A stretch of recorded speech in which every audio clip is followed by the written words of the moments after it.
Friends, आज हम लेके आए हैं प्रक्रिया के आधार पर अनुसंधान का वर्गीकरण।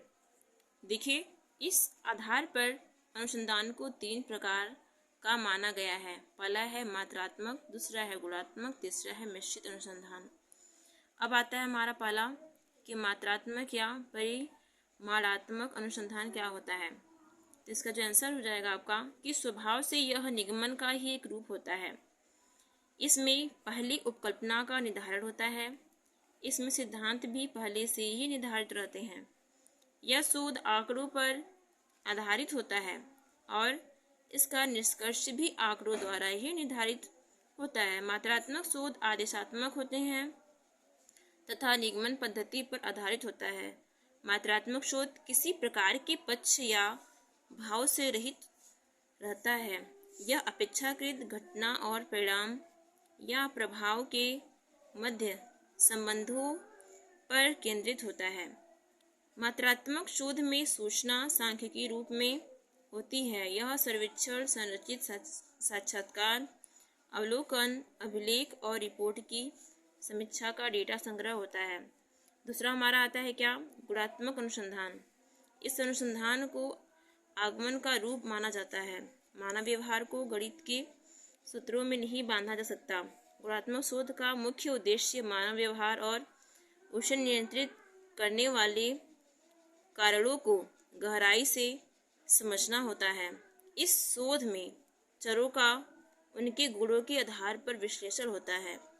यह विधि न केवल क्या, कहाँ, कब प्रश्नों की जांच करती है, बल्कि क्यों और कैसे का भी पता लगाती है। इस प्रकार के अनुसंधान में के लिए बड़े प्रतिदर्शों की बजाय छोटे लेकिन संकेंद्रीय प्रतिदर्शों को ज़्यादा उपयोगी माना गया है। गुणात्मक शोध निर्देशन से कार्य करता है।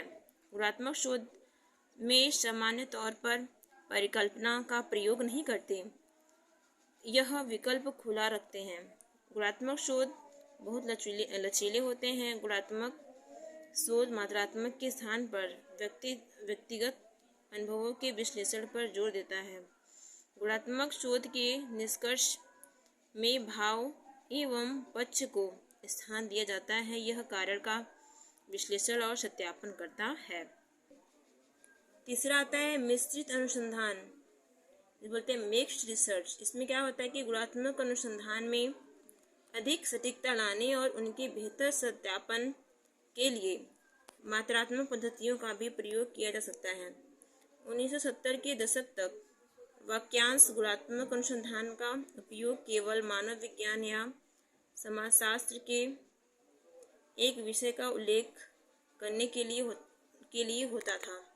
1970 और 1980 के मध्य के दशक के दौरान गुणात्मक अनुसंधान का उपयोग अन्य विषयों के लिए भी किया जाने लगा।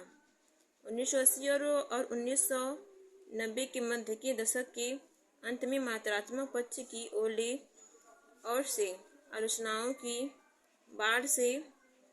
बाढ़ के बाद आंकड़ा विश्लेषण की विश्वसनीयता और अनिश्चित विधियों के संबंध में परिकल्पित समस्याओं से निपटने के लिए गुणात्मक अनुसंधान की नई पद्धतियाँ विकसित हुई हैं।